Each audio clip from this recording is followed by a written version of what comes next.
বলিউডের সুপারস্টার সঞ্জয় দত্ত, যিনি নিজের জীবনের নানা বিতর্কিত মুহূর্তের জন্য বারবার শিরোনামে এসেছেন, এবার এক বিতর্কিত মন্তব্যের জন্য আলোচনায়। সম্প্রতি এক সাক্ষাৎকারে সঞ্জয় দত্ত প্রকাশ্যে জানিয়েছেন, আমার বয়স আরেকটু কম হলে দীপিকা পাড়ুকোনি হতো আমার চতুর্থ স্ত্রী।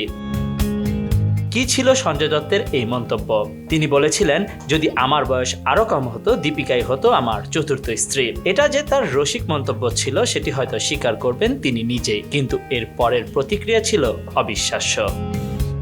নেটিজেনদের একাংশ করা সমালোচনা করেছেন সঞ্জয় দত্তের এই মন্তব্যকে। একজন লিখেছেন, এভাবে প্রকাশ্যে এমন কথা বলা আমি শিউরে উঠছি। আরেকজন মন্তব্য করেছেন, এটা কি ধরনের মন্তব্য, শুনে আমার মেরুদণ্ড দিয়ে ঠান্ডা স্রোত বয়ে গেল। সোশ্যাল মিডিয়া জুড়ে এই মন্তব্য নিয়ে আলোচনা তুঙ্গে। অনেকেই সঞ্জয় দত্তকে নির্লজ্জ বলে কটাক্ষ করেছেন। কিন্তু সঞ্জয় দত্তের জীবন তো শুধু এই এক বিতর্কিত মন্তব্যের মধ্যে সীমাবদ্ধ নয়। জীবনবোধের নানা উত্থান পতনের সাক্ষী বলিউডের সঞ্জু বাবা। জীবনের 6টি বছর কাটিয়েছেন জেলে। বহু বিতর্ক, আইনি জটিলতা, এমনকি নারী ঘটিত ঘটনা নিয়েও কথা হয়েছে বারবার। তবে তার জীবন যে শুধুই বিতর্ক তা নয়, তিনি একজন সফল অভিনেতা যিনি বহু ভক্তের হৃদয়ে স্থান পেয়েছেন। সঞ্জু বাবা তার অকপট স্বভাবের জন্য পরিচিত।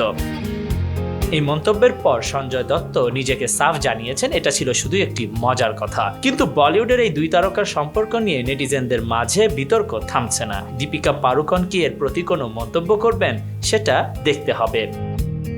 যদিও সঞ্জয় দত্ত এক রসিক মন্তব্য করলেন, কিন্তু এই বিতর্ক কি তার আসল চরিত্রকে প্রতিফলিত করে, নাকি এটি ছিল শুধু কিং অফ কমেডির একটি ছোট্ট অংশ?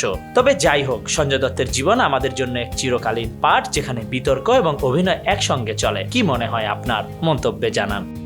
Khandakar Ishtiaq, news now 24।